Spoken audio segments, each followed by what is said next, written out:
Okay, so wala na tayong pag-uusapan. Tapos na. Thank you.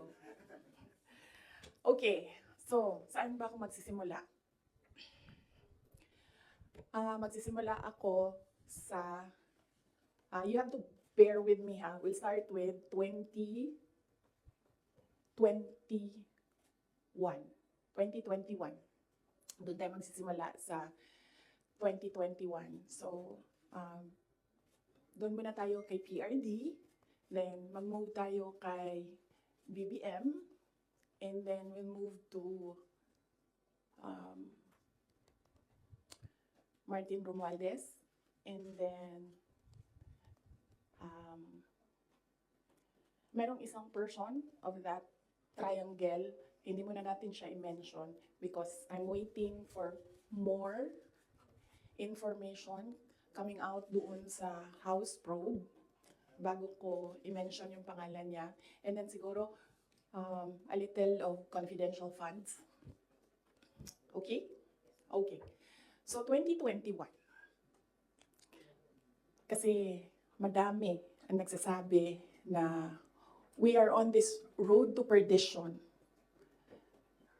Our country is on this road to perdition because matigas ang ulo ni Sara. Hindi siya nakinig sa tatay niya. Kung nakinig lang siya sa tatay niya, tumakbo siyang president, hindi mangyayari itong nangyayari sa bansa natin ngayon. And hindi lang yan isang beses na narinig ko, madaming beses. Even kapag pumupunta ako sa mga iba't ibang lugar, diretso ako sinasabihan ng mga tao, hindi ka kasi nakinig sa tatay mo. Or they would say, one time nasabihan ako, it's all your fault.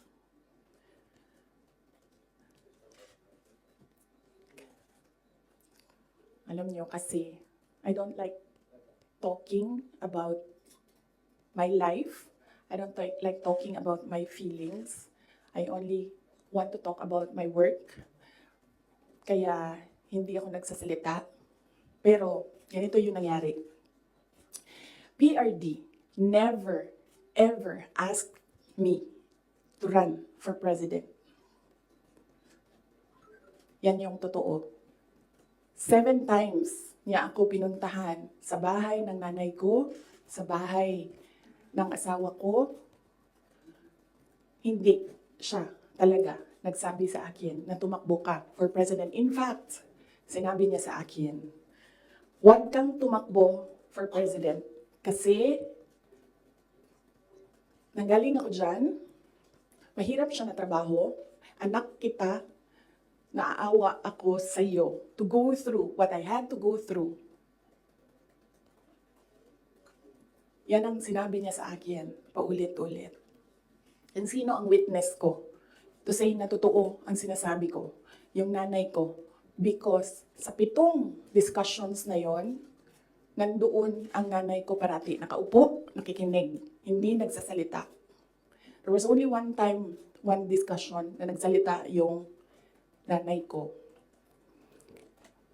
Nilagay ko yung nanay ko doon para makinig siya sa aming dalawa ni PRD. So, on the hindsight, maybe ginamitan ako ng reverse psychology ni PRD, hindi ko alam. Siya lang ang nakakaalam kung bakit paulit-ulit niya sinabi sa akin, huwag ka tumakbo for president.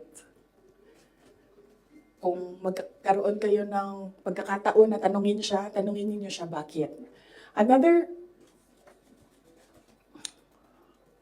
proof na hindi ako sinabihan ni PRD na tumakbong president, he left me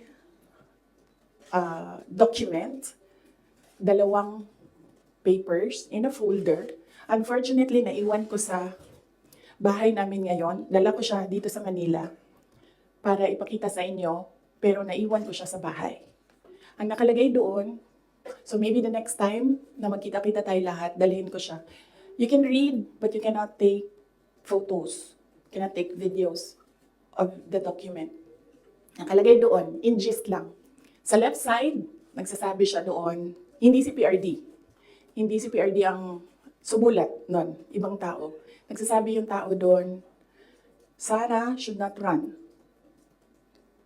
for any position.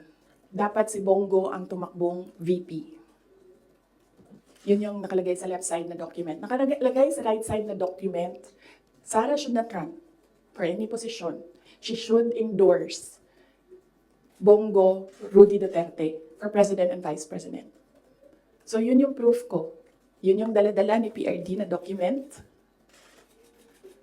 nung very last meeting namin. Dala niya yung document na yon. So yun yung proof ko na hindi talaga nagsabi si President Duterte na tumakbo ako for President. And even if nagsabi siya, hindi din talaga ako tatakbo for President. Maaga ako nagsabi sa inyong lahat. Sabi ko, I don't know kung may mga media pa at the time na nandito ngayon. Sinabi ko, huwag nyo na muna akong tanungin about the presidency para hindi pa ulit-ulit yung tanong. Antayin nyo na lang January 2021. Pagdating ng January 2021, paalam ko sa inyo ang decision ko. Tatakbo akong president o hindi. And true enough, January 2021, maaga ako nagsabi sa lahat, sa taong bayan, na hindi ako tatakbong president. Unfortunately, hindi naniwala lahat. Kasi sinasabi ninyo, yan yung track ni President Duterte. Hindi ako tatakbong president, hindi ako tatakbong president. And then, nag-substitute siya. But, yes, anak ako ni PRD, and yes, meron kayong nakikita sa akin na nakikita ninyo sa kanya. But I am a different person. Yung mga anak ninyo, hindi yan clones ninyo. Meron yan silang sariling pag-iisip, meron yan silang sariling kapasidad, meron yan silang sariling damdamin. Yun yung unfortunate part noong announcement ko noong January 2021 na hindi ako tatakbong president. Walang naniwala kasi sinabi nila, gagawin lang niya kung ano yung ginawa ng tatay niya. Hindi. Desisyon ko yun na hindi talaga ako tatakbong president. Because at that time, ang gusto ko at pangarap ng lahat siguro na mayors, 3 consecutive terms ka as mayor. Okay. So, klaro na yon. May questions doon? Yes, ma'am. Sino po yung nagsulat doon sa folder? Unsigned siya, walang pangalan. And I think, sinadya nila na wag lagyan ng pangalan yung 2 letters. Kasi it was really a Sara bashing document. It did not say anything nice about me. So, I think sinadya nila na hindi sabihin sa akin kung sino yung sumulat ng 2 documents. How did you feel, ma'am? How did you feel po when you seen those documents? Wala naman akong problema sa sarili ko. Alam ko kung anong kakayahan ko, alam ko kung anong kapasidad ko, alam ko kung ano yung kaya kong gawin. So kung ano man yung sabihin nila, nung 2 tao na yon, hindi siya nakaka-apekto sa akin. Well, yes, yun. Sige. Sir. Good morning, Michael of Reuters. Ma'am, why are you telling all these details to us now? What's the context? Ang context nito is the sit-down that I promised everyone. Nagsabi ako na mag-sit down ako. Merong mga questions noon na sinabihan ko kayo na it needs a sit down. Pinot off ko yung sit down na yon. Sabi ko nga I don't like talking about my life. So hindi ko siya ginawa. Related siya sa letter A, PBBM's deception claim versus VP SD. So, kailangan ko kasi sabihin sa inyo ang simula hanggang ang huli. So, chronological order ko siya para maintindihan niyo yung kwento. So, yun yun. Yung deception. Actually, nung narinig ko yung deception,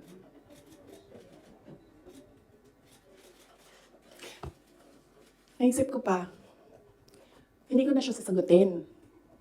Kasi, for the love of God, presidente ka na.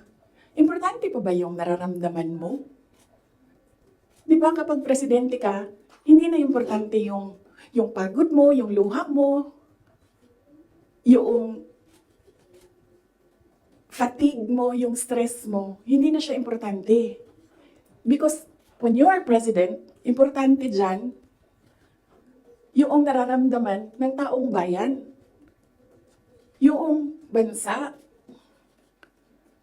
Yun yung naisip ko when I heard it na parang talagang may panahon ka mag-isip about deception ng isang babae dyan. Ang dami mong oras. Hindi ba dapat iniisip mo na yung mga taong gutom? Yung presyo ng gasolina? Yung darating na Christmas? Kung sino yung maka-afford ng spaghetti, ng mango float? Ng mga importante sa Noche Buena ng mga bahay-bahay? Di ba yun yung... So may panahon ka talaga na mag-isip na, oh, this girl.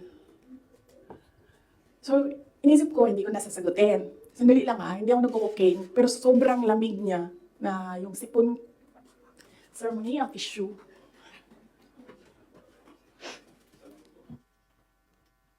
O, wag niyo lang ina-answer kasi sa sobrang dami natin. Tissue lang, sir, may panyo ako. Ayoko ng panyo. Huwag niyo i-off, sir, kasi sa sobrang dami natin, mamamatay tayo dito pag walang aircon. Kasi hindi iikot yung hangin. Okay. Hindi ako umiiyak. Hindi ako nagko-cocaine. Malamig yung aircon. Okay. So yun. Hindi ko na siya sasagutin. Kasi naman, hindi naman siya mahalaga sa bayan. Pakialam natin sa kung anong nararamdaman ng president at vice president, di ba? Ako gani, sa binisaya pa, dawat-dawat raman na. Di ba? Dawat-dawat rana. Ako, ginatira ko nila kada adlaw. I am a subject of a Mega Millions PR attack. I am a subject of a House Committee hearing. Pero hindi na importante yung nararamdaman ko dyan. Ang mahalaga, matuloy namin sa Office of the Vice President kung ano yung sinabi namin na gagawin namin. Diba? So, I don't understand why we're talking about feelings. So, hindi ko na siya sasagutin. And then, sabi ng mga tiga Davao, nandun ako sa Davao nung lumabas yung deception na yan. And iba-iba na yung reaction ng mga tiga Davao. And lahat, hindi maganda yung reaction. Yawa na, siya na'y nangilad, siya pa'y nang budol, siya pa'y bagagnaw, nga musulti. Na I was deceived. So I thought, well, I will not talk for myself, but I will talk for all the Filipinos na ang nararamdaman nila ay hindi nabalik ang justice ng boto nila. So yan yung context. Ang haba ng context. Okay? So nasaan ako? 2021, January. 2021, October, filing. Kita niyo ako nag-file ng mayor.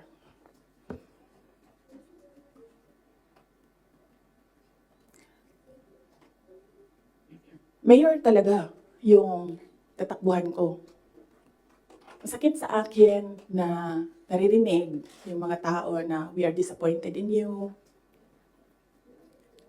Kasi sa pagtakbo ba, dili man gud na siya kana ganing kung ingnan ka sa mga tao nga, daganday, mudagan na lang ka. Munaw-na po daw ka.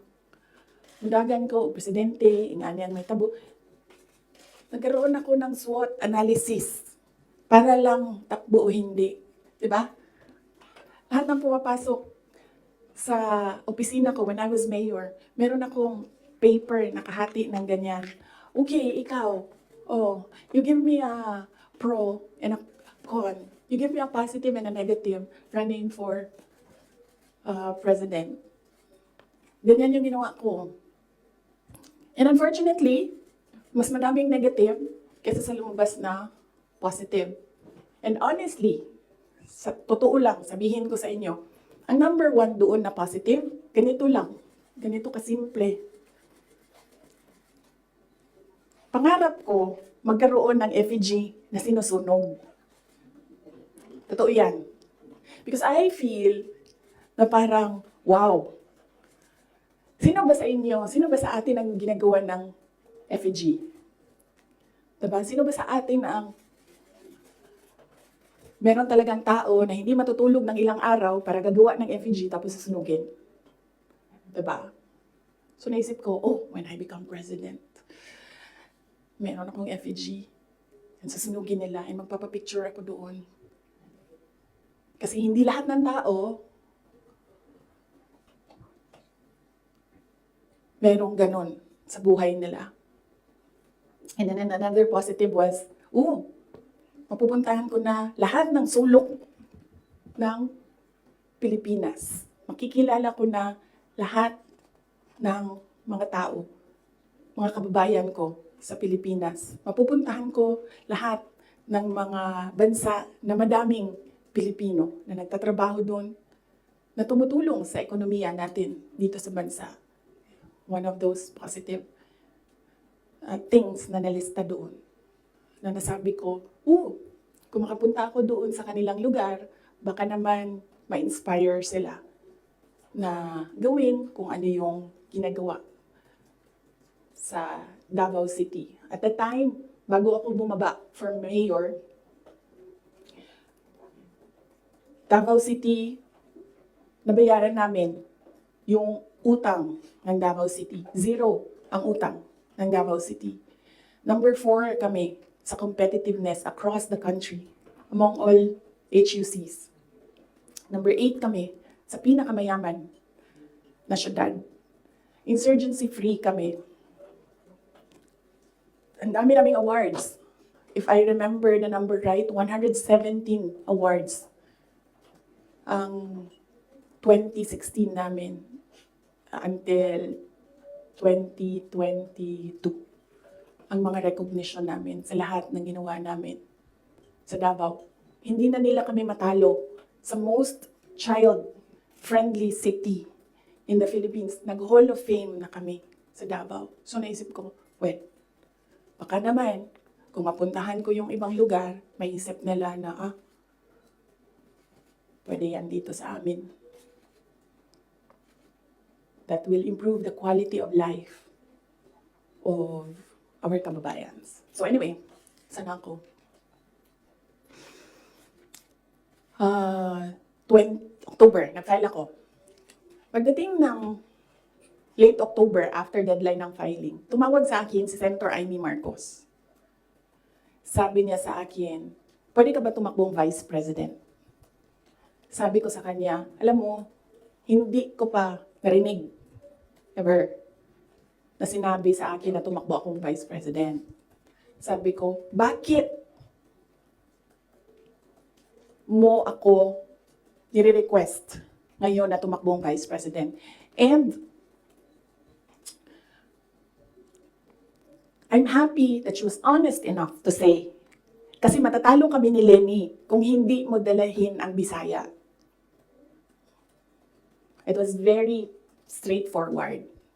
Now, it was all about winning, sinabi niya sa akin.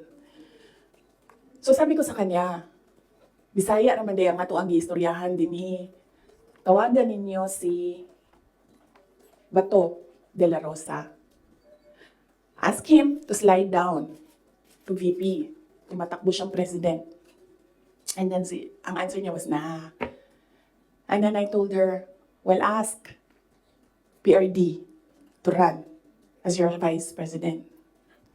And then she said, well, that's a closed book already kasi tumatakbo si BG. So, ask BG to run as your vice president. Mga Bisaya ang natanan. And then she said na, I don't think kayanin na manalo kami kay Lenny. And then I said, ask Manny Pacquiao to slide down. He's already running for president. And she said, we already did. And Manny Pacquiao told us that God asked me to run for president. So how can you argue with God? Totoo yan. I don't think she will deny that. Very straightforward naman si Senator Amy Marcos eh. Mainit na siya ngayon.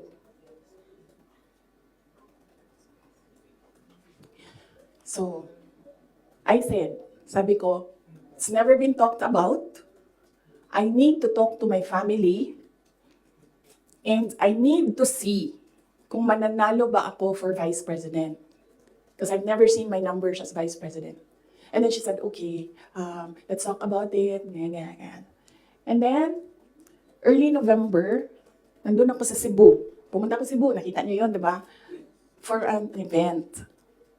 And, nandoon din sila. Hindi ko alam kung bakit sila. When I say sila, si BBM, tsaka si Senator Amy. And, nag-request sila ng mag-usap din. So sabi ko, okay, mag-usap tayo. Nagkita kami sa bahay ni Martin Romualdez. Kasi gusto umeksena ni Martin Romualdez, gawa siya ng party-party ko noon na birthday. And then pag-upo ko doon sa, I think you see the pictures. Umupo ako sa couch, tabi ko si BBM. Sinabihan ko siya, huwag ka maniwala sa kanila. Huwag ka maniwala sa mga taong nagsasabi sa iyo na tatakbo akong president. Hindi ako tatakbong president, sinabi ko na yan. So sabi niya, yes, I know. Sinabi mo na rin yan noong pumunta kami during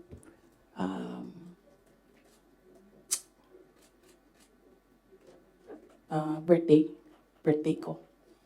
May 29 ata sila pumunta sa Davao.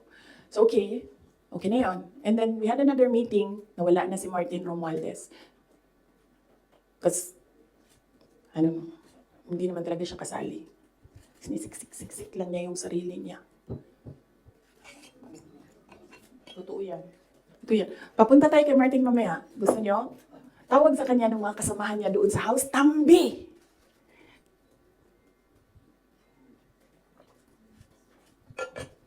Anyway, nagkaroon kami ng ibang meeting. Sa Cebu pa rin.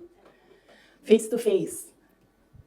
Ako, si BBM, Senator Amy, and one other person. He's a private citizen. Hindi ako nagpaalam sa kanya na sasabihin ko na nandoon siya. So may isang tao pa doon who can say that this really happened. So sabi ko, again, I've not seen my numbers. Kung mananalo ako. Sabi ko, okay lang sa akin tumakbong vice president.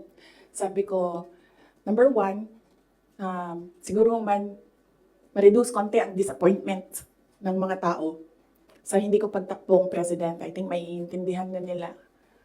And ito na lang yung i-offer ko sa kanila mag-vice president ako. Number two, madaming big ticket projects. Si PRD. Sa build. At that time, na gusto ko sana makita na magawa para sa bayan. Kasi hindi natapos. Kasi kulang nga talaga ang 6 years. So sa ngayon, magte-third year na tayo, wala pa tayong nakikita ng big ticket projects, di ba? For 2028, huwag na kayong mag-expect na meron kayong makita. Kasi it takes more than 6 years to prepare for a big ticket project. So sabi ko, and sinabi ko sa sarili ko, bata pa naman ako, hindi naman ako nagmamadali, wala naman akong papupuntahan. And naisip ko, I cannot do anything more for Davao City. Number 4 na kami. And naisip ko, I don't think kaya ko siya i-elevate to number 3, number 2, number 1. Hanggang dun lang yung kaya ko gawin. So ibibigay ko sa iba, maybe they have more ideas, more innovation para mapagawa nilang number 3 ang Davao sa buong Pilipinas. So I said, okay,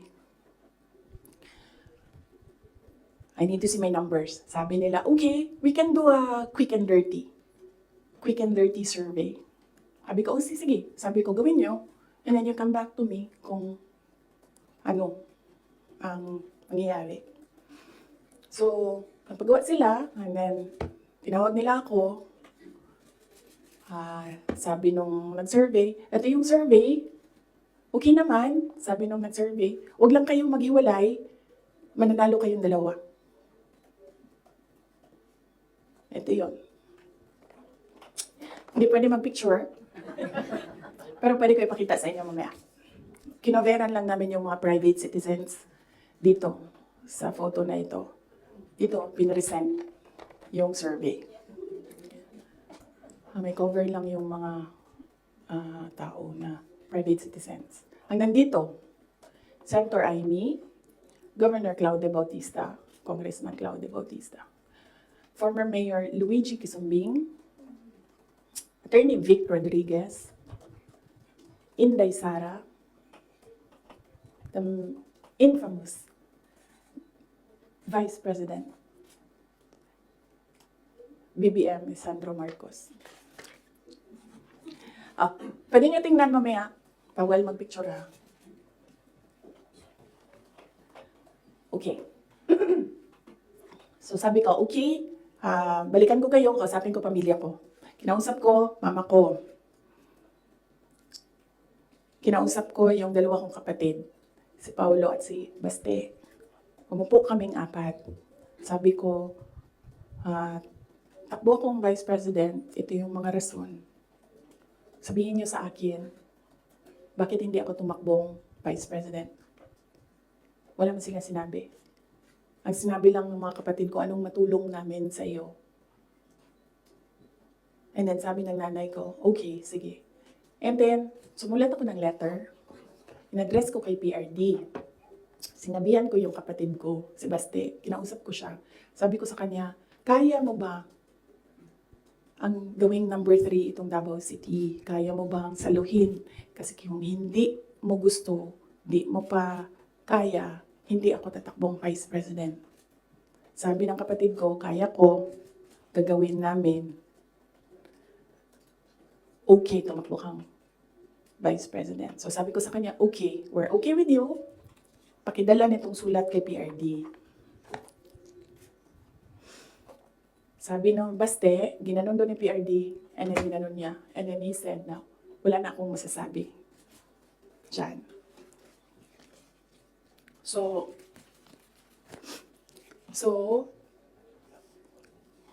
okay lang, sir, kasi kung babaan ninyo, masyado tayong madami dito, iinit siya. So, tumakbo ko ang Vice President, alam na natin lahat yon. Ginawa ko yung kampanya. Alam na natin lahat yon. Okay? So, no. Hindi ko sinuway. Hindi matigas ang ulo ko. Hindi totoo na pinatakbo akong president ni President Duterte. In fact, every time makita niya ako ngayon, sinasabihan niya ako, huwag ka tumakbong president. Sabi niya, yung dinadaanan mo ngayon, wala yan. Kung ikaw ay president, mas mahirap pa. Sabi niya, mawa lang ako sa'yo. May heart pala siya. So, klaro na yan. Hindi ko kasalanan that we are on this road to hell. Hindi ko kasalanan kung hindi marunong. Kasi kung alam mo naman na may kakulangan ka, bibilisan mo yung gagawin mo para mag-catch up. Hindi ka naman uupo lang doon na parang, may kakulangan talaga ako, ganun talaga. Hindi ganyan. So that's that. And then, ito na kami ni Mr. Deception. Sabi ko sa kanya, dalawa lang.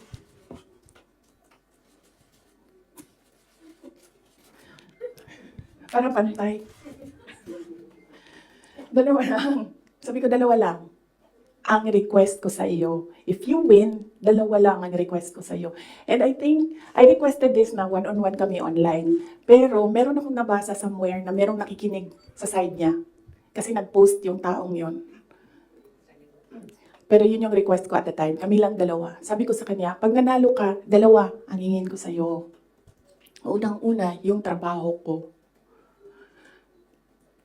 I want to work sa security sector. Kasi there will never be development kung hindi solid ang security backbone mo. Hindi ko sinabi sa kanya yan. Pero, tinanong niya ako, bakit Department of National Defense? Sabi ko sa kanya, kasi karamihan naman ng problema ng insurgency, ng terrorism, nandyan yan sa Mindanao. Kinalakihan ko yan, naiintindihan ko siya. In fact, nung bumaba ako, insurgency-free na ang Davao City. So, naiintindihan ko siya. Yan yung gusto ko na trabaho. He said, readily, he said yes. And then, ang isa, sinabi ko sa kanya, itong trabaho na ito, maiiwanan ko yung mga anak ko. Naiintindihan ko yan. Handa ako dyan. Pero humihingi lang ako ng tulong sa iyo na suportahan mo yung air travel ko. Kasi maiiwan yung mga anak ko and gusto ko lang na pag kailangan nila ako, makakauwi ako sa kanila. Kasi itong mga bata na ito, lumaki sila sa akin. Since birth, hanggang nag-decide sila na hindi na sila tatabi sa akin sa tulog. Nasa akin sila gabi-gabi. Except pag wala ako sa bahay dahil sa trabaho. So, pag sa bata kasi, hindi naman niya maintindihan na, oh anak, I have to consecrate myself into the service of the nation. Hindi mo naman pwede sabihin sa bata yun, hindi niya maiintindihan yun. So sinabi ko sa kanya, supportahan mo lang yung air travel ko because I need to go home to my children. Kasi kahit na vice president ako, gusto ko pa rin na maalala nila na nandyan yung nanay nila dahil sa loob ng bahay. Hindi naman vice president tingin sa akin ng mga anak ko. Just plain, mama, may kailangan ako, mama, may problema ako. Sabi niya, yes. 2 lang yun. Sabi niya, yes. In fairness, hindi siya yung nag-umindi sa DND. Hindi totoo yan na hindi binigay sa akin. Binigay yan. Nung nanalo na, sinabi ko na ito dati, ulitin ko lang. Nung nanalo na kami, nakita ko yung boto. And then I realized, sabi ko, gagawin talaga ng mga tao na ipaaway kami para masira yung partnership. Yun talaga ang gagawin. Lalong-lalo na ng mga yellow, ng mga liberal. Kasi yun yung gusto nila. So sabi ko, they will exploit this. And dahil nasa DND ako, araw-araw ako pagdududahan, anong ginagawa ng babaeng yan dyan? Usa na iya, ginabuhat, asam na siya gaadto. Planning ako dita, planning to overthrow the government. Kasi DND yan. Hawak mo ang military. So sabi ko sa sarili ko, ayaw ko na magtrabaho ng ganun. Na araw-araw ka pinag-iisipan na meron kang gawin. Samok ra siya ba, magtrabaho ka, unya na pa ingana nga intriga, madaot lang imuhang kamada. So ingon ko, sabi ko sa kanya, pwede ba ako lumibat sa education? Kasi 3 naman yung plataforma ko, mapayapang pamumuhay, trabaho, edukasyon. So sabi ko, pwede ako lumipat ng DepEd. Sinabi ko din sa kanya kung bakit. Ayaw ko na intrigahin ako. And then he said yes. So napunta ako sa DepEd. And then the other one, sabi ko, supportan mo yung air travel ko. Sabi ko, di na nangyari yun. Pinilit namin, hindi na natupad yun. Isang beses sinabihan ko siya. Sabi ko, pwede ba sabihan mo yung 250? Kasi ako ang priority. Hindi ikaw. Kasi yan yung usapan natin. Kasi naiintindihan mo, di ba? Na meron akong maliliit na anak. Tapos sinabi siya, do I have to tell them? Na semi-British accent. And I said, of course. Kasi presidente ka, ikaw magsabi. So hindi na, isang beses. And then one time, priority daw si Lisa. Hindi ko alam kung anong trabaho niya para sa bayan na ito. And then one time, priority daw siya yan. So, I said, okay, this is,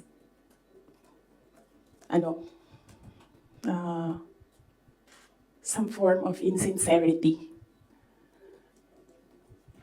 Okay, wala namang problema yan. Maliit na bagay lang yan kasi akin. Problema ko lang naman yan, di man yung problema ng bayan. Problema ba ng bayan? Paano ako babiyahe? Di naman. So, maliit na bagay. Ako na gagawa ng paraan para ako maging nanay. Hindi na ninyo problema yan. Maliit na bagay lang yan. Okay, so, that was that. That was personal sa aming dalawa. And then, dito na tayo sa DepEd. Alam niyo na yon, diba? Sinabi ko na sa inyo. Ang budget ng DepEd. Question? Yes, ma'am. You said for around 11:14 a.m. Hindi ko kasalanan na we're in this road to hell. Hindi ko kasalanan na hindi marunong. You did not finish your sentence, sir, ma'am. Can you elaborate po? Hindi marunong maging presidente ang nakaupo. Kasalanan ko ba yun? Hindi. Ba sinasabi ng mga tao, kasalanan mo kasi hindi ka tumakbo, ikaw sana yung presidente, hindi siya. But then I said, maaga ako nagsabi na hindi ako tatakbo for president. May madaming mga negative doon sa listahan. Okay, so. Yes, sir. Yes. Sir, tapos ka na. Balikan kita. Ikaw muna, sir. Hanggang anong oras ito, JC? It's up to you, ma'am. To you.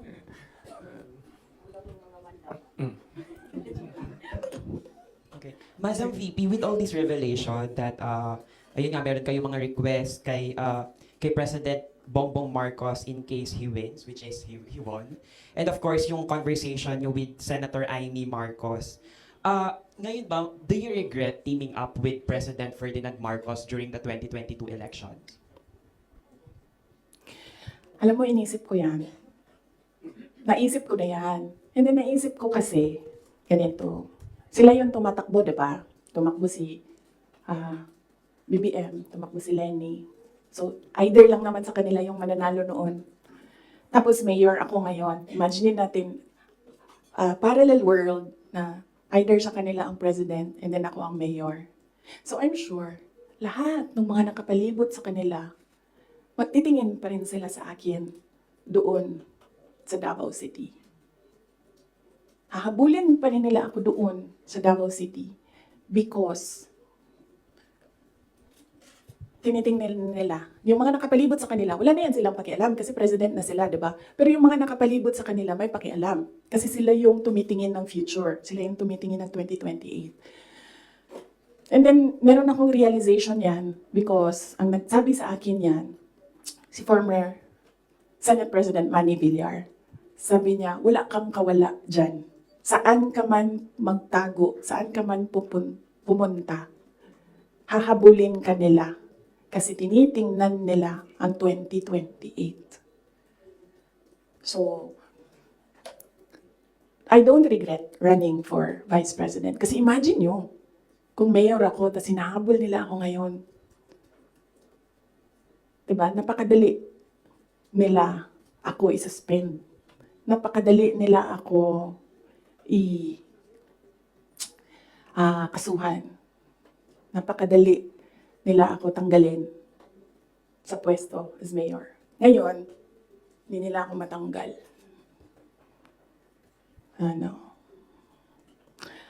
They can drag me to hell. Pagdating nila dun, ako pa rin yung presidente ng impyerno.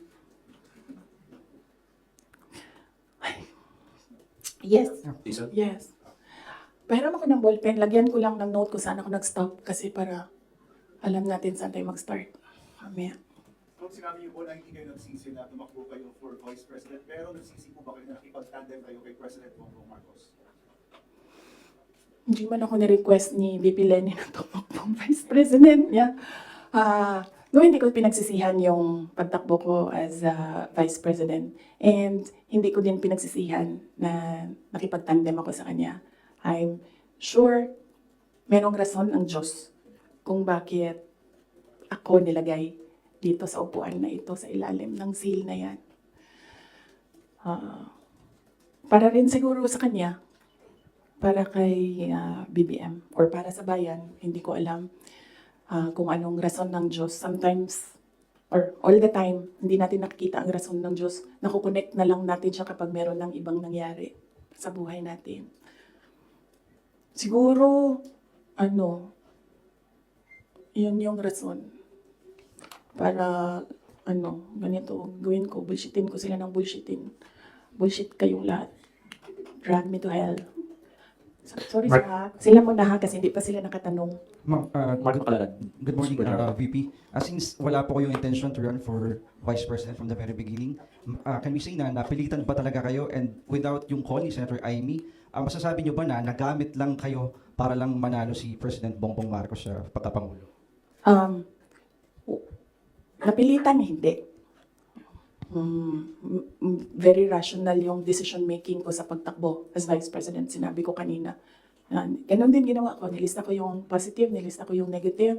Nandun yung positive, sinabihan ko yung pamilya ko, tell me the negatives. So, ano yung isang tanong? Nagamit. Yes, clear naman yun. Tinanong ko, bakit ako? And then she said, matatalo kami ni Lenny kung hindi mo dalhon ang mga Bisaya. Kaya nagbigay ako ng options. Bisaya tanan. De La Rosa, Bongo, Manny Pacquiao. And then she said na hindi kakayanin. Except for Manny Pacquiao, hindi naman siya nagsabi na hindi kakayanin. Ang sinabi lang niya, nag-refuse si Senator Manny Pacquiao. So, of course, ginamit nila ako para manalo sila. Obvious naman yun. Gusto niyo makita yung survey? Hindi ko siya dala. Pero next time dalhin ko, and then, pwede kayo tumingin pero hindi kayo pwede magpicture. Yes, ma'am. Joel, DWIZ. Yes. Ma'am, good morning. Ayong buntag, ma'am. So, tanaw niyo, ma'am, sa tingin mo, ma'am, dapat tumakbo na lang po kayong presidente. Hindi din. Kung papabalikin ako, tatakbo kang Vice President. Lagay ko dyan. Drag me to hell. Ma'am Marlene po from Radyo sa Estranta. Here po, ma'am. Yes, ma'am. Ma'am, having said na hindi mo kasalanan na hindi marunong maging presidente, yun ako po ngayon, ibig sabihin ba ma'am, hindi po kayo kontento sa trabaho po ni Pangulo? Kaya nga umalis ako, di ba, sa administration. Hindi ko na gusto yung mga naririnig ko dun. Hindi ko na gusto yung mga nakikita ko dun. Kayo, kung gusto nyo ng pera, natatakot kayo, kayo lang. Huwag nyo na ako isali. The reason why, noong 2016, ito, sidebar na lang ito, hindi ito kasali, lalo tayong tatagal nito. Huwag na yan. Sige. Hindi. Hindi ko na gusto. Kung presidente nyo siya, okay lang. Ako, hanggang vice president lang ako. Hanggang number 2 lang itong bansa na ito. Wala itong number 1 para sa akin. Yes? Bea, ma'am Borajo. Yes po. Hi ma'am, kanina po kasi sinabi nyo na, ma'am here. Yes. Kanina po kasi ma'am sinabi nyo po na hindi ka naman po inask ni VP Lenny para maging vice president niya. Did you somehow wish na sana inask ka na lang po niya na maging vice president niya to run alongside her?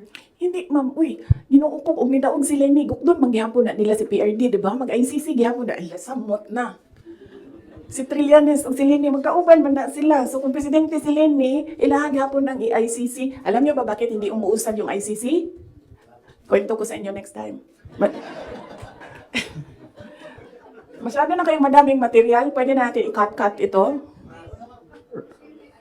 Red Mendoza. Ma'am, sorry po ma'am.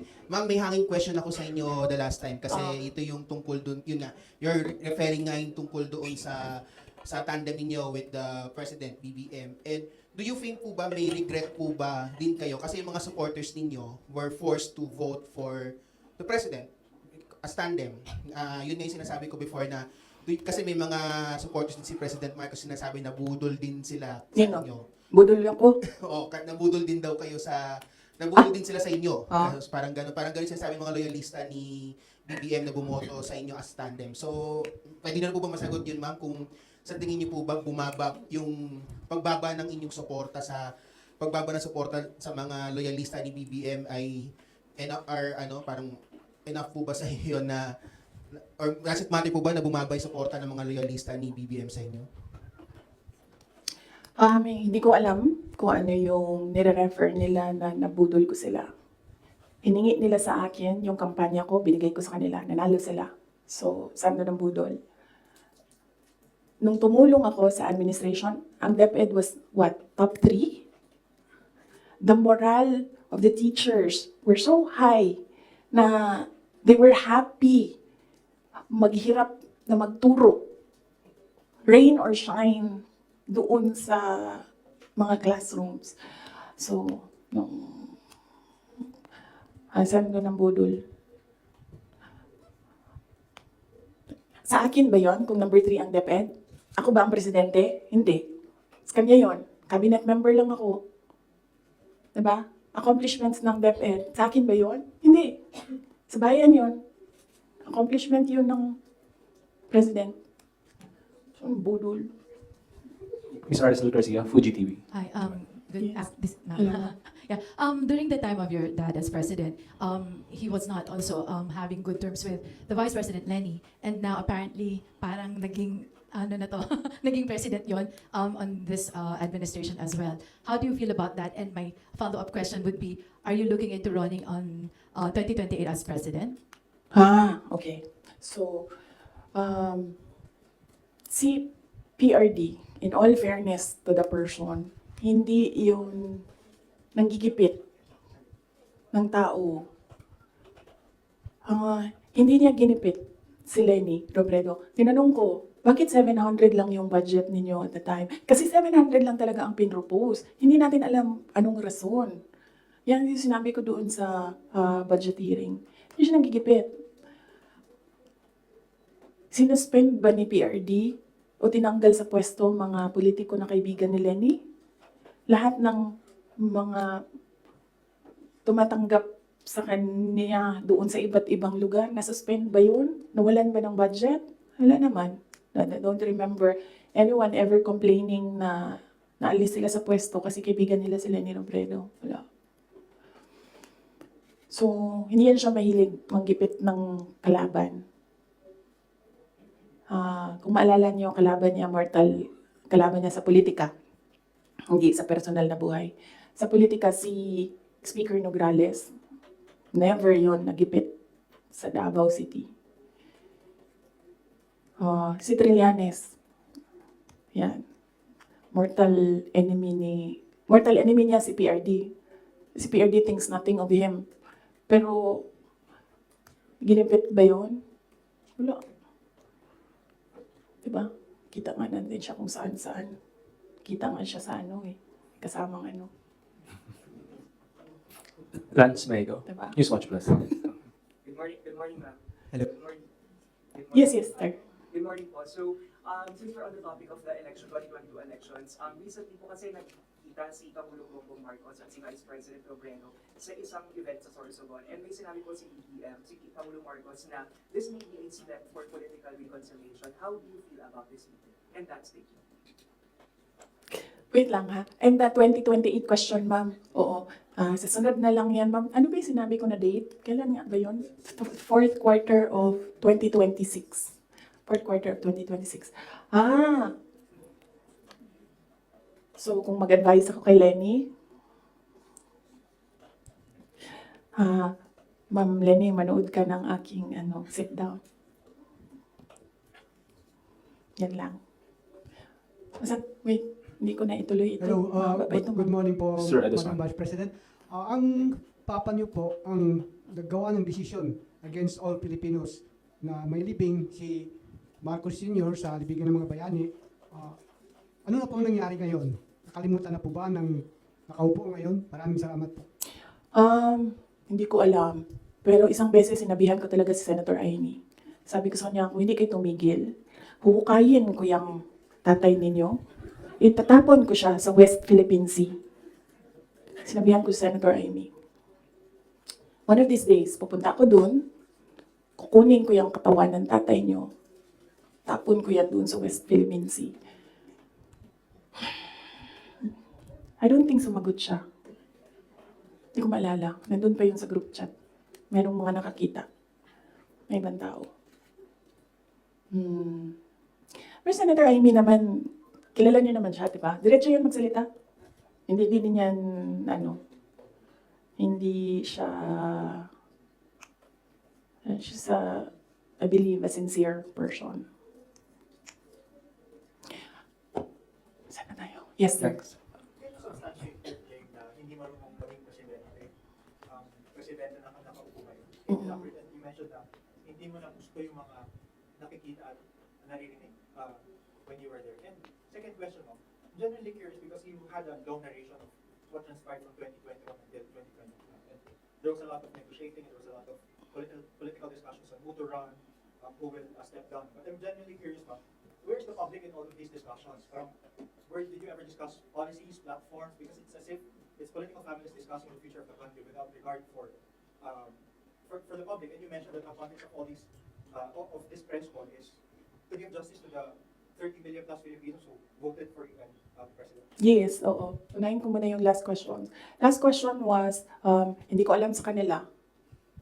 I mean, you should ask the President kung ano yung platform niya. Pero very clear yung platform ko. It was continuity of build, build, build. It was mapayapang pamumuhay, edukasyon, at trabaho. Very clear. And when I won, it was still mapayapang pamumuhay and trabaho and edukasyon, all related to security. And noong hindi ko nakuha yung overarching na sector, I focused on education.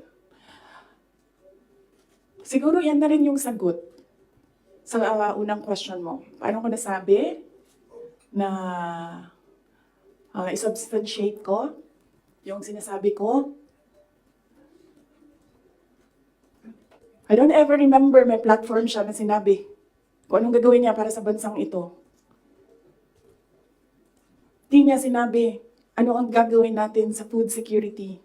Wala siyang sinabi kung anong gagawin natin sa inflation na darating. Kasi alam naman natin na at the time na darating yun eh.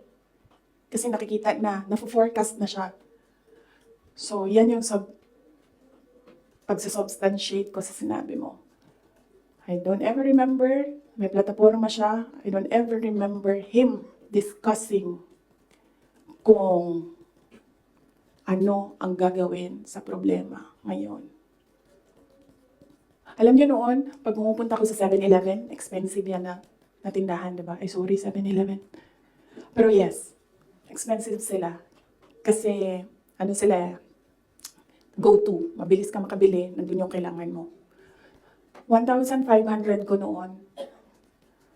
Bili na ako ng corned beef, bili na ako ng tinapay, bili na ako ng kung ano-ano. Ngayon, ang 1,500 ko, tsokolate na lang ang mabili ko. Tsaka ice cream. Wala na ang corned beef, wala na ang tinapay. So, yes. Just a very quick follow-up. When did the conversation happen between you and Senator Amy? You mentioned na tatapon Hindi yun. kasi conversation yun eh, group chat yon. Tapos, noong banat sila ng banat, sinabihan ko na talaga siya. Sabi ko, one of these days, uhukayin ko talaga yan. Tatapon ko yun sa Philippine Sea, yan tatay ninyo. Okay, so pwede tumuloy na muna tayo, ha? Kasi gutom na ako. Ma'am, ma'am, si Ali Cordero po from Bawang Oh. Radio. Ma'am, since sinabi niyo po na hindi niyo nagugustuhan po yung pamamalakad ngayon ni PBBM, kung irarank niyo po, in a scale of 1 to 10, 10 is the highest, ilan po ang rate niyo sa performance po ni PBBM? Nasabi ko kanina, 10 is the highest, 1 lang ang rating niya. Sabi ko lang kanina, di ba, kung kayo gusto niyo, wala man akong problema. Huwag niyo na lang ako isali. Ako, hanggang number 2 lang ako. Wala yung number 1 ng Pilipinas ngayon. Kung meron man, ang daming number 1. Iba-ibang direksyon sila. Once follow-up? Ma'am, follow-up lang po, since you mentioned na President Ferdinand Marcos, you don't remember at all him discussing with you kung ano yung platform niya when he ran for the presidency. Pero kayo po ba, did you insist na parang sa part ninyo, this is what you want for the country? Yes. As Yes. running mate? Oo. Sa kanya or sa tao? Sa kanya po, nung nagdi-discuss kayo na dapat po may plataforma tayo.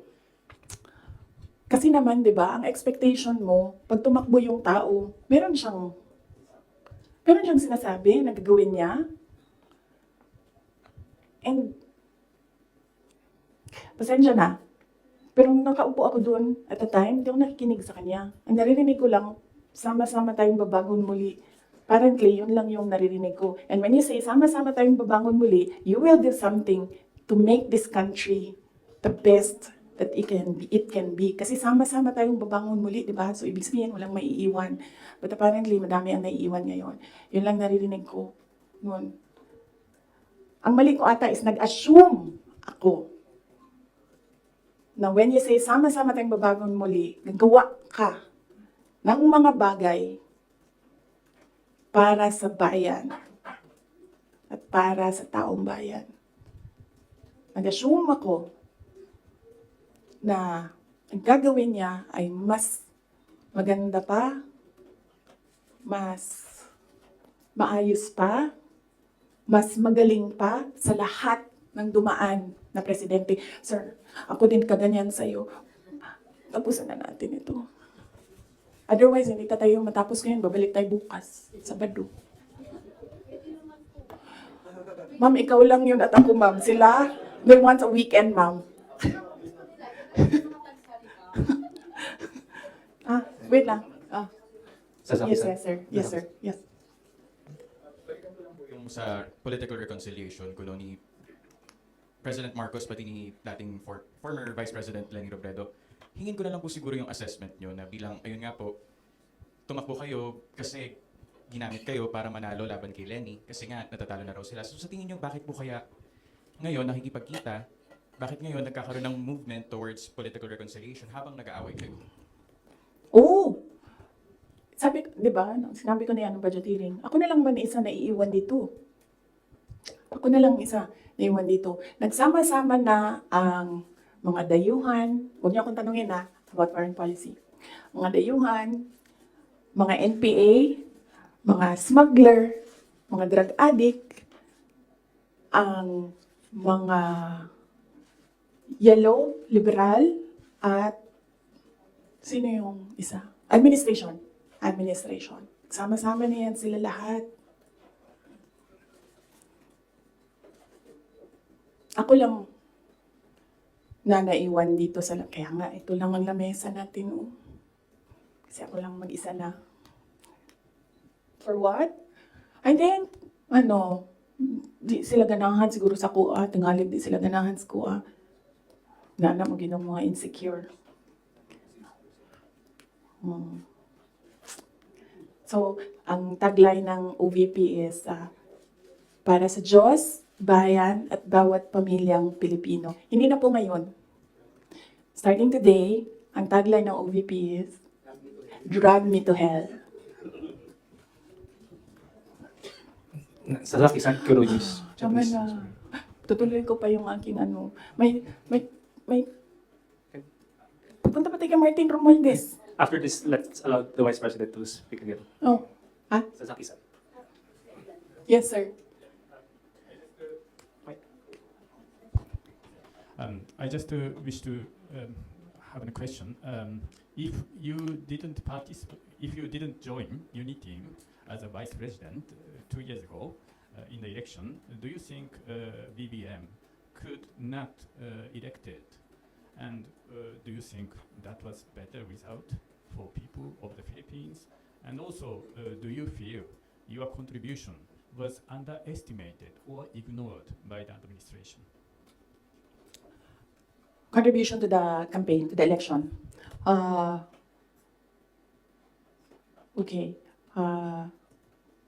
If I did not run, would he have won? I do not know. I've not seen his numbers without my number, but I'm sure their side has seen his numbers against Leni Robredo with and without Sara Duterte. So, I've not seen it. I wouldn't.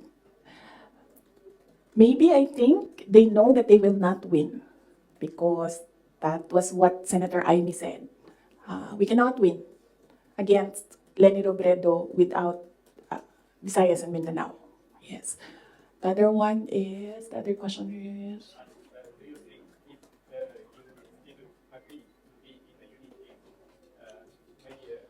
maybe BBM would not be elected? Is that better result for the people of Philippines now, do you think? if I wouldn't know as well. I wouldn't know if we would be in a better place if Leni Robredo is president. Something that is speculative. So I cannot answer the question if we would be in a better place if we had another president, not BBM. And also, do you think your contribution, electoral yeah. contribution, was underestimated or ignored by the current president? Yes, I believe so because we are here today because he said he was deceived. So yes, I believe yes, and they've been saying that in their communications. That in fact, ayoko i-mention ang pangalan niya, so I'll just mention his initials, LG. Yan ang sinasabi niya. She did not bring anything to the table. When in fact, I am here sitting down today to tell everyone they needed me. I don't need them. So, sabi ko kanina sidebar, haba yung yung 2016. Balik tayo 2016. Kanina nas 2021 lang tayo ngayon. Balik tayo 2016. Maalala ninyo, ayaw tumakbo ni President Duterte ng president kung hindi ako tatakbong mayor. Ulit-ulit niya yan sinasabi, hindi ako tatakbo kasi si Inday Sara ayaw niya tumakbong mayor. Because humindi na ako sa politika noong 2013. Sabi nila, tumakbo kang congressman. And I've never liked legislation. I'm better at execution. So, sabi ko, no, hindi ako tatakbong congressman. I'd rather work sa law office. So, 2016, sabi ko, no, I'm done. Bahala kayo kung ano yung gusto nyo. But he said na, no, I cannot run kasi ayaw ni Inday Sara tumakbo. Ayaw ni Inday Sara tumakbo ng mayor. And then, pinilit ako ni BG, said some things, pinatawad ko na siya ngayon. He said some things doon sa akin that I said, okay, sige. Kung yan ang gusto ni PRD, tatakbo akong mayor. You know the reason why? Ayaw niya ng ibang tao. Ako lang ang gusto niya. Because I don't take bullshit from anyone. Even President Duterte. That is the reason why. So, I will not take their bullshit. Bullshit sila. Sila ang bullshit. Bullshit. May I request the parents to give context doon sa sinasabi ng Vice President. Alam ko, nakikita, naririnig ng mga bata, pero bigyan nyo na lang ng konteksto na sometimes people curse.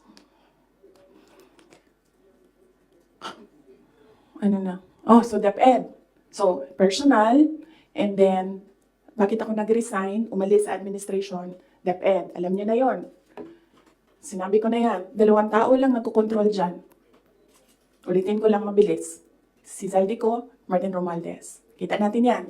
Tingnan nyo ang NEP, tingnan nyo ang GAA, tingnan nyo ang NEP, tingnan nyo ang GAB, General Appropriations Bill, tingnan nyo ang GAA. Makikita ninyo ang galawan dyan. Hindi na siya kailangan ng expert. Sundan nyo lang kung ano yung nagbabago. Anong isa pa? Na-proof ko dyan, yung AKAP. Diba? Nagtalo sila sa AKAP.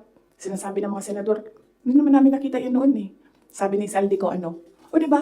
Pinirmahan nyo, digital signature ninyo, pinahiram ninyo, pinirmahan nyo yan. Nandun yan. Wala nang bycam na nangyayari. Ang sa akin lang, presidente ka, diba? So you have the full cabinet of experts, finance experts, nandyan sa iyo. So nakikita nila, diba? Oh, President, Mr. President, ito po yung NEP natin. Pero pagdating po sa GAB, ganito na po yung nangyari. Di ba magtatanong ka na, ano nangyari? Bakit naging ganito? Di ba? O ako lang ba yun? Well, kung ako yun, ganun. Ano nangyari? Bakit na ganito na ang GAB? Pagdating ng Senate, ano nangyari? Tingnan nyo. Bakit ganito na? Pagdating ng BICAM, di ba? Merong daming insertions doon. Walang paper trail and then suddenly sa BICAM nandoon na. Uy, di ba magtatanong ka? Bakit ganito? Ano nang ginagawa sa budget? Pero hindi ko nakita yun Hindi ko lang alam kung alam niya. But there is an expectation that alam mo, kasi ikaw ang nag-submit ng NEP, nakita mo kung anong lumabas sa GAA. So there is an expectation na alam mo kung anong nangyayari sa budget. So merong president na, okay, ito yung NEP. Then after a few months, okay, ito yung yung wondering kung alam niya kung anong nasa page 2.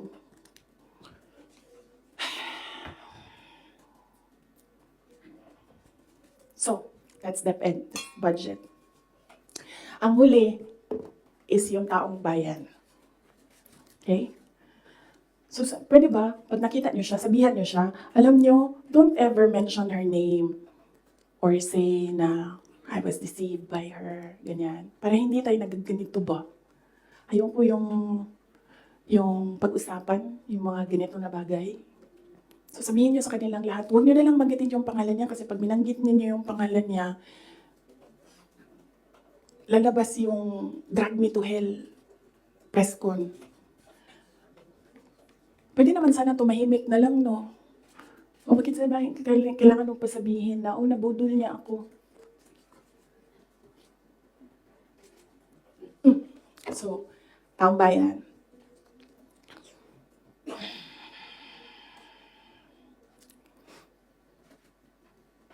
Magkasama kami nag-attend ng isang graduation. Truthfully, I wasn't feeling well. Kasi kinukulam nila ako. Andiyan na sila, umabot na sila sa kulam. Nagsama-sama na silang lahat. Kinukulam pa nila ako. So I wasn't feeling very well. Pero I had to go. Kailangan ko pumunta. Kasi para naman sa graduates yun. Hindi para sa akin yon. That's their happiest day. So, nagsama kami.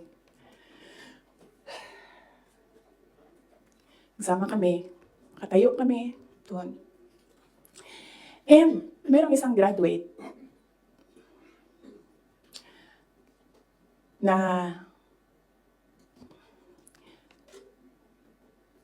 alam niyo, para sa akin, there was some sort of inappropriateness sa ginawa ng bata. Pero bata ito eh. So ikaw din, meron ka din dapat sana sigurong pag-intindi kung saan nanggagaling yung bata.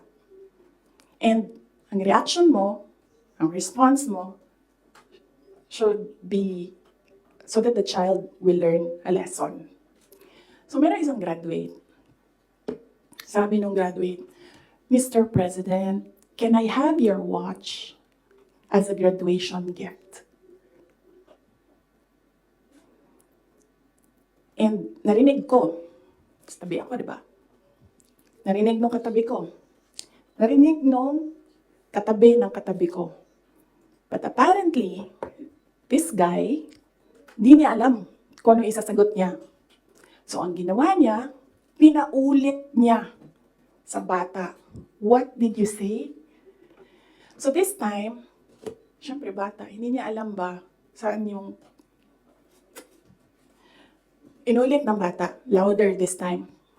Mr. President, can I have your watch as a graduation gift? Nasagot niya. Why? Why will I give you my watch? At that point, may sakit na ako. I wasn't feeling very well. Nandun lang ako, nakakatayo ako doon kasi may gamot ako. Gusto ko tanggalin yung ulo niya ba?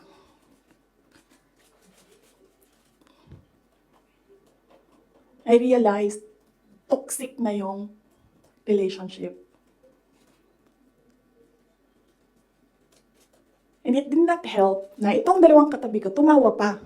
Pinagtawanan pa nila yung bata. And I saw the humiliation sa face ng bata.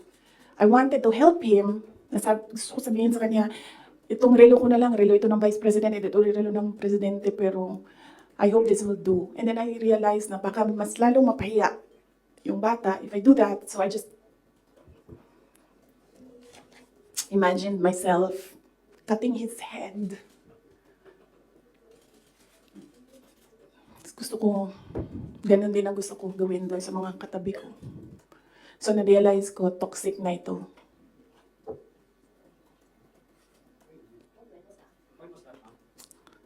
One of the graduation, hanapin niyo yung footage, makikita niyo doon yung mukha ko. Tsaka mukha niya.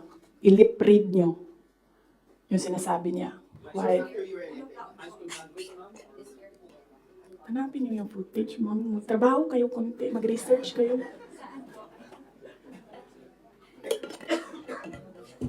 So, gusto ko sabihin sa kanya, bago ko tanggalin ang ulo mo, yang batang yan yung magpapakamatay para sa bayan natin.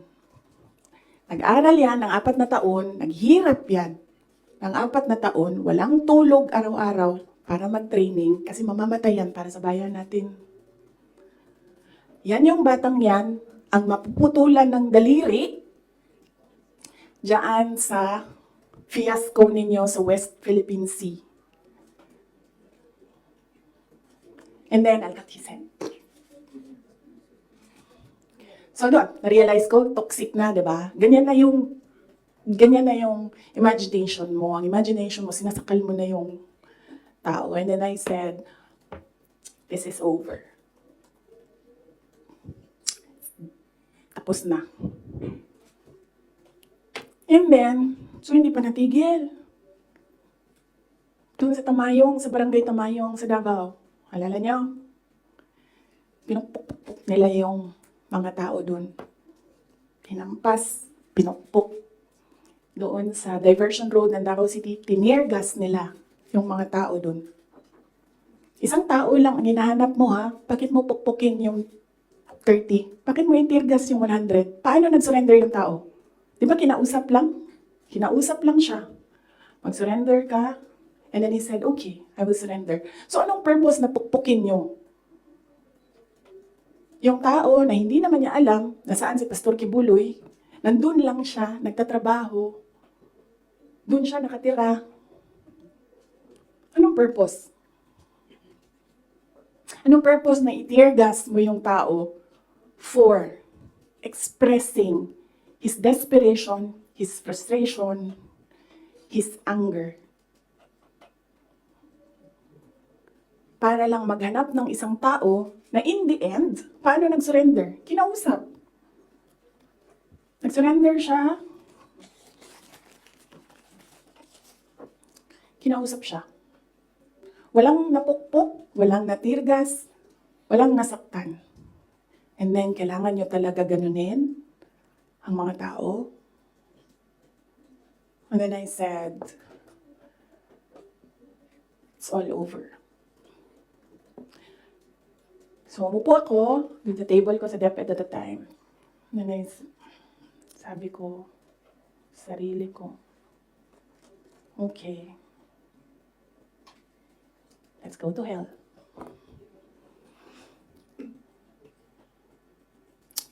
So, ano bang ginagawa nila? Balik tayo dun sa yung political reconciliation. Ang gusto nila, hindi ko sinasabi silang lahat ha, si Martin Romualdez lang.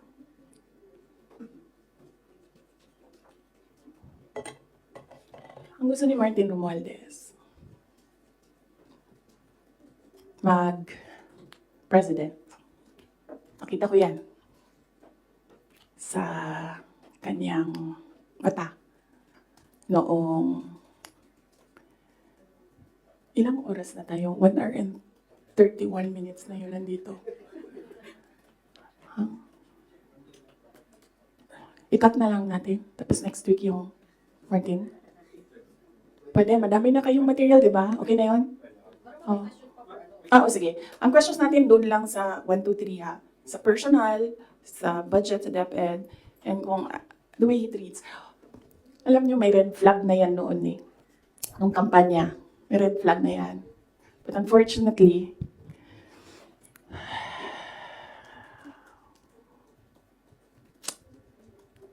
hindi ko naisip na ganun kalala yung insincerity. Nangangampanya kami. So pag nangampanya ka, meron talaga yan. Natural yan na magdala ng papel. Ganito. Pag ikaw politiko ka, alam mo na yan. May magdadala yan ng papel. Sometimes, ganito, naka-envelope. Sometimes, folded paper maliit. Iba-ibang ano. So, daming tao, may isang matandang babae. Dala siya. Tiningnan niya. Ayaw niya tanggapin. Ayaw niya kunin yung papel. So, ang ginawa ko, para that person will not feel bad, sabi ko, ako na lang. Ginawa ko. Mabilis lang kasi yun, diba? Kasi, ano yan eh, motorcade. So, mabilis yan. Pag ganun, gumanon, ginanon, ako na lang. Tapos, tinanong ko, may number? Sabi niya, meron. Pag politiko ka, alam mo na yan dapat, diba? So, doon sa truck, binasa ko. 1 page lang naman, binasa ko. Simple. Request of 5,000 pesos for livelihood. Tumingin siya sa akin. Sabi niya, no. Sabi ko, ako nang bahala nito. Maliit lang na bagay ito. Ako na. Sabi niya, okay, sige. Yan lang.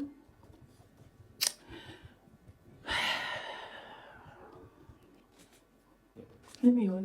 Maliit na bagay yan ba? Kunin mo. Basahin mo. May number dyan. Tawagan mo. And then you say, okay. Ano ang mga documents na kailangan namin? Okay, bigay mo. And then, okay. Complete documents. Ayan. Tapos. Ano mo, for some people, wala lang yung 5,000. But for other people, 5,000 is everything. Alam mo, merong governor ngayon, hanapin niyo siya. Hindi siya nag-BBM. Kasi, at first ayaw niya sabihin. Kaya ayaw ko sabihin yung pangalan niya ha, kasi ayaw niya talaga ikwento. Pinilit-pilit namin siya, bakit ayaw mo mag-BBM? Bakit ayaw mo mag-BBM? Ayaw ko sabihin ko sino yung kasama ko, pero may kasama ako. And then, bakit ayaw mo mag-BBM? Sabi nung kasama ko, kausapin natin ito, iupo natin itong governor na ito. Sabi ko, okay, sige. Sabi ko, bakit ayaw mo mag-BBM? Sabihin mo sa akin, bakit ayaw mo? Ganon din ang kwento ng governor. May ibang version lang, konti. Hindi straightforward na ganon. Ang kwento ng governor. Siya nakita ko with my own 2 eyes kasi ako yung nag-i-escort sa kanya. And for that reason, hindi ako mag-BBM. Okay na, sabi ko sa kanya, okay, di na mag-Sara ka na lang. And sabi niya, sige, ikaw walang problema.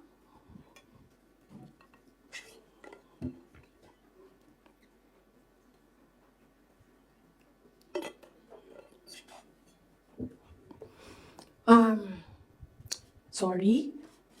Nag-sorry ako sa mga members ng Kingdom of Jesus Christ. Kasi I asked them to support President Marcos during the elections. And individually, kapag merong lumalapit, nagsasabi na, we are in this shit hole because of you. And sinasabi ko din, I'm sorry. I'm sorry But, sabi ko sa kanya, kung bigyan ako ng Diyos ng pagkakataon, yan lagi yung sagot ko. Kung bigyan ako ng Diyos ng pagkakataon, bawiin ko lahat yan. Hindi ko bawiin yung nangyari. Babawiin ko yung dapat para sa bayan. Alam nyo, next week na lang yung kay Martin. Pero si Martin talaga is an embarrassment for the Philippines in the global stage. Kakahiya. Next week na lang, or next week after Undas. After Undas, pag-start ng house. No? Okay.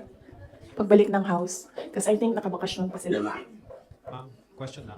Ma'am, Yeah. nag-campaign kayo ni PBBM together, ilang buwan din po yun, magkakasama kayo araw-araw, almost araw-araw, and then syempre naging member kayo ng cabinet. Bakit po hindi kayo naging magkaibigan despite yung matagal na rin na pagkakasama po ninyo? Ni President Marcos, hindi talaga kami magkaibigan.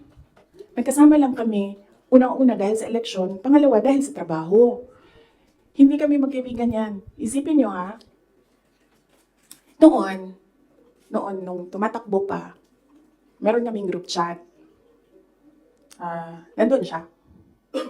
So yun lang yung some sort of communication namin dun sa loob ng group chat na yun. And hindi siya medyo nagsasalita doon, bira. After nun, nawala na siya dun sa group chat. And then after that, wala akong number niya.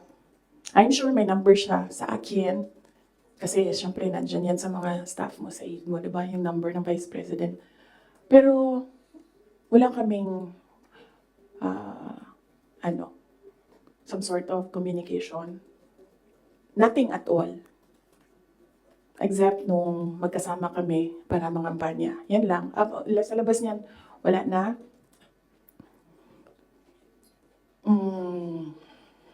Nagkakausap lang kami dahil sa trabaho. And hindi naman lahat ng katrabaho natin, kaibigan natin, di ba? Nandun lang tayo kasi meron tayong kailangan gawin para sa kumpanya, para sa organisasyon. In our case, nandun kami kasi may kailangan kaming gawin para gumanda, gumaling, maging sustainable yung Pilipinas. So, yun lang yun. Dati naiimbita ako sa kanilang bahay dyan sa Kanyang, bahay Pangulo. Dati naiimbita ako sa bahay Pangulo. Pero, I was just tolerated. Kasi, may gamit naman ako. Alam mo yun? I'm useful to them. So I was just tolerated. And alam ko naman yun.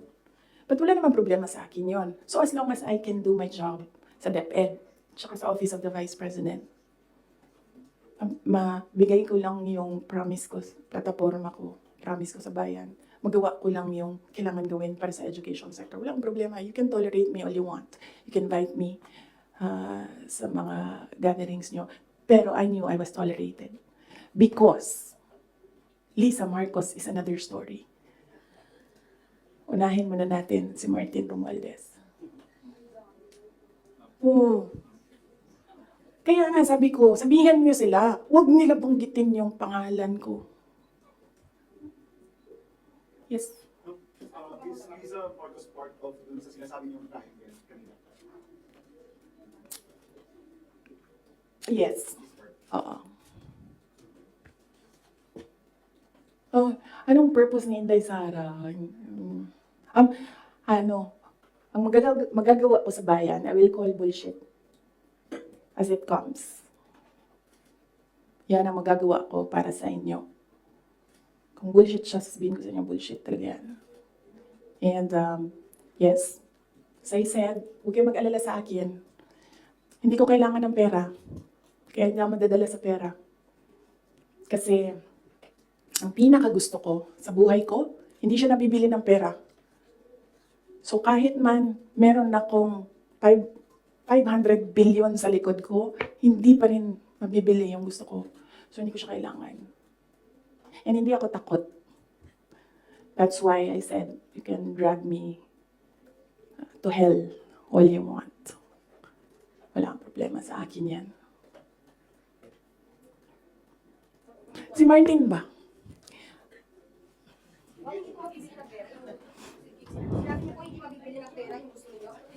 Ayaw ko sabihin, masyado ng personal yan, ma'am. Masakit na nga sa akin na kailangan ko magsalita from, ay kwento. Masakit na nga para sa akin na ikwento ko from 2016 to 2021, anong nangyari sa mga group chat na yan, yung mga papel na yan, masakit siya. I don't like talking about my life. Gusto niyo pag-usapan ng pagbabago campaign, tree planting namin? Ayaw niyo.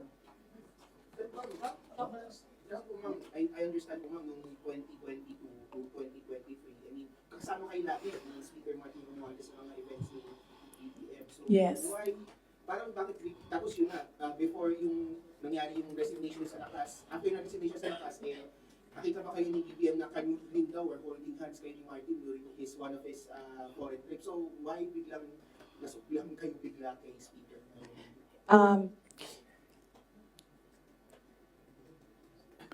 That the time, na-ambush niya ako ni Martin.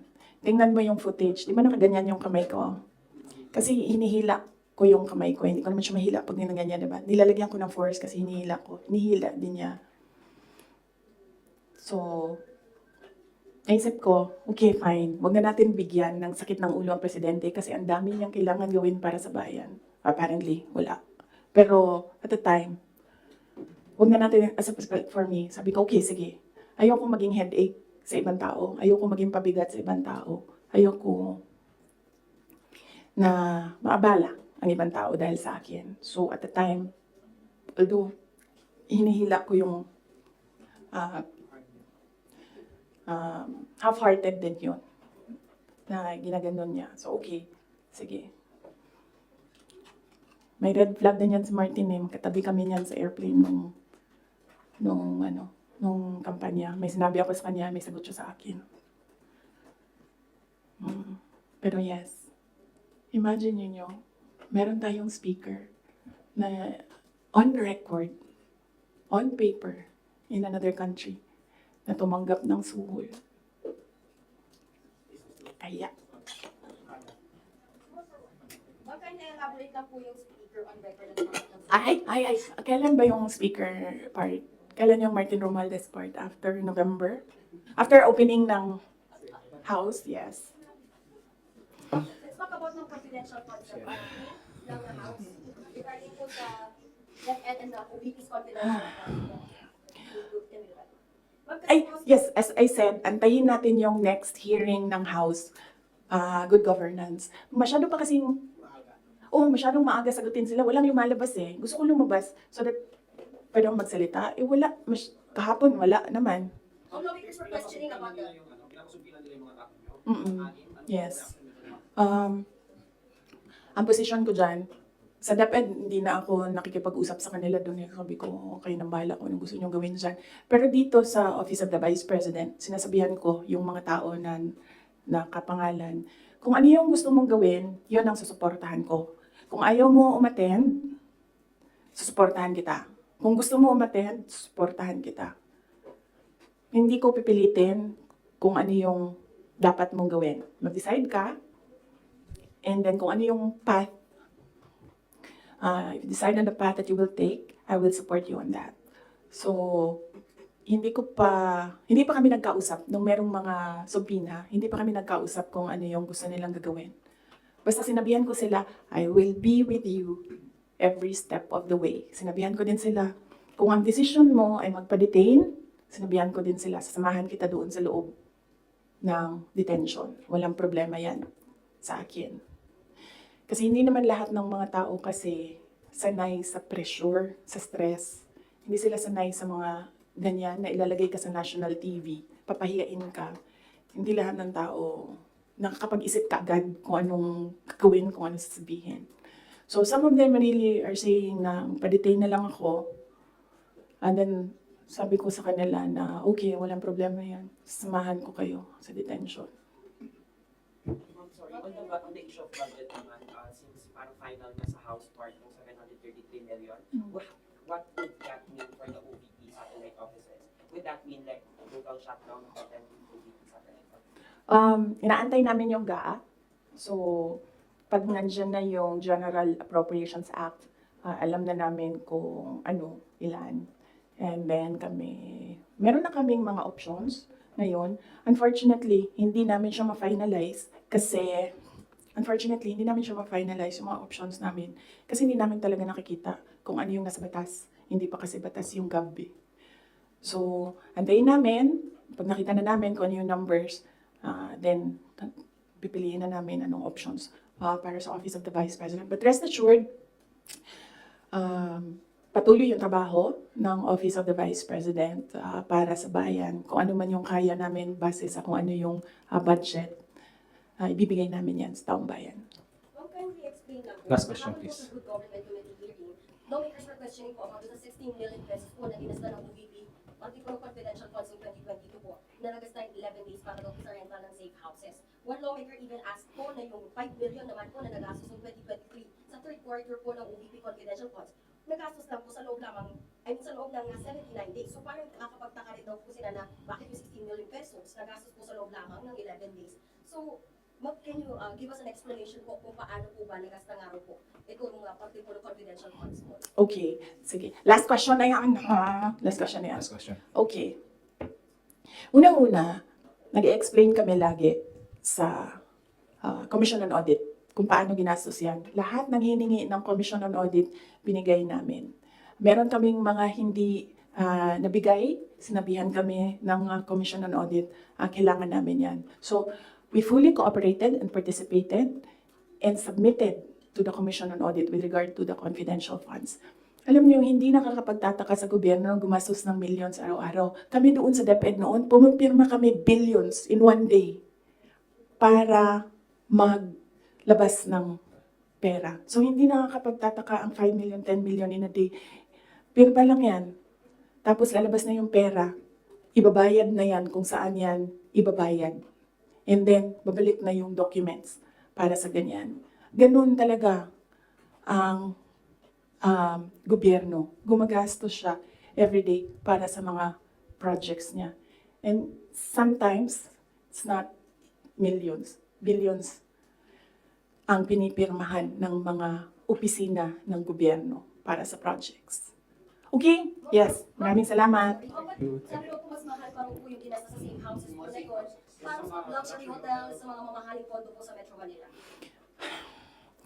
Kasi ang ginagawa nila, nag-audit na sila. Kaya ako hindi sumasagot doon sa kanila kasi ang ginagawa nila, sila na yung nag-audit.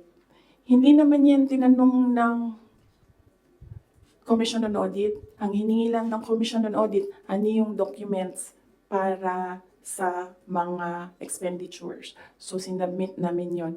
And in fact, nakikita nila yon kasi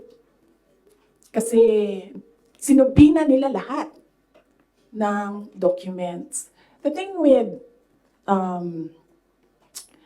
the hearing is kung makikita mo, kahapon, hindi ko napanood, kaya hindi ako mag-comment, pero nakita ko sa transcript na kahit anong sabihin ng tao na nakaupo doon, ng resource person, kukontrahin siya noong nagtatanong. Walang tamang sagot sila tatanggapin. Kahit yung COA na mismo ang nagsabi kung ano yung trabaho niya, hindi nila tinatanggap na sagot. Kasi bakit ba? Kasi nga, sa simula, sinabi ko, gusto nila mag-impeachment. Hindi nila magawa kasi wala silang kaso for impeachment. So, ang ginagawa nila dyan, nag-fishing sila na nag-fishing, gahanap sila ng hanap. Alam nyo, before ako umupo, alam ko, impeachable officer ako. So, binasa ko yan. Ano ang impeachment? What are impeachable offenses? Ano ang pwedeng gawin mo na ma-impeach ka? Binasa ko yan lahat. Si BBM, sabihin ko sa inyo, may listahan ako ng 5 bagay na impeachable offense niya. Pero sa tingin niyo, papasa dyan sa House? Of course, hindi. Diba? Come on, no. Last question. Last Hindi ba kayo question. nakapagod? I mean, Last question. grabe ang energy ninyo. Hindi.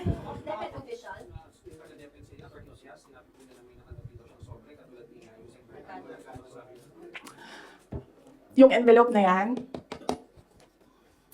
kaya ako sinasabi kanina, antayin natin yung next hearing. Kasi hindi pa siya enough eh. Ang gusto nila kasi palabasin sa mga tao, yung envelope na yan, yung pera na yan galing sa confidential funds. Yan yung gusto nilang i-portray sa public. Para yung perception ng tao, hindi talaga ginamit para sa ano. Pero kasi, para sa akin, kulang pa siya. So, inaantay ko yung next hearing. Bago ko pag-usapan yung envelope na yan kasi kasama yan dun sa triangle. Yes. No. Hindi yan sagot sa tanong mo. But no, I will not answer questions anymore.